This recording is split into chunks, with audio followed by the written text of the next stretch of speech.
So I'm here with Ian Bergman, and he'll introduce himself. My name is Ian Bergman. I'm the Land Stewardship Coordinator for the Acton Conservation Division. Why is it important for people to know about the turtles in this area? So it's really important that people know both about the turtles and the local wildlife of Acton and greater Massachusetts. The reason is because this is a really special time right now in their life cycle where they're getting ready to nest. So you're going to start seeing a lot of turtles crossing roads, making their way to lawns, sand, gravel. And in these areas that they're going to start setting up their nests, they're going to lay a couple of eggs. And these eggs don't have a lot of ability to survive on their own. They have a lot of predators.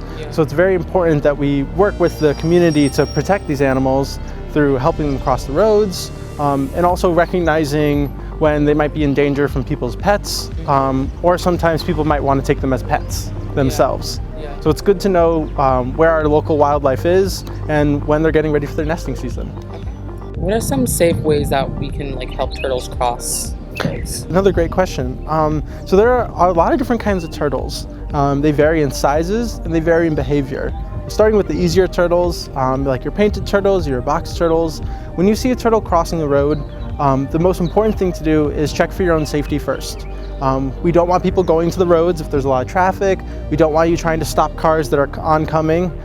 What you should really do is pull over, wait for a clear in the traffic, and go over. And what you should do is when you pick up a turtle, specifically these smaller turtles that are not as aggressive, you want to try and put your hands at the midpoint of their shells. Pick them up gently, very gently, and walk them into the same direction that they were going. Oftentimes people want to put them in areas that they think are better habitats, but the turtles know exactly where they're going. So just helping them across the road is enough. When it comes to larger turtles like snapping turtles, which yes, are very important for the ecosystems, but kind of scary, snapping turtles do have the ability to bite your hands no matter where you grab them in the shell. So a lot of times we try to ask you, go back and get some supplies maybe, try to get a Tupperware, a really big one, and use a brush and try to get them into that container and pick them up.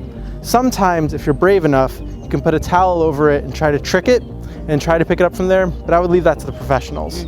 But that's just one of the ways. Always trying to move them in the same direction they were going though. What can people do to help protect turtles in their community? One of the big ways that people can really do to protect their turtles is try avoiding going after them, chasing them, and picking them up for fun. It is really cool to see them and see them up close, but we don't want to stress them out. Especially when it's their nesting season and they're going to be getting ready to sort of lay eggs, and it's a stressful time in general for them.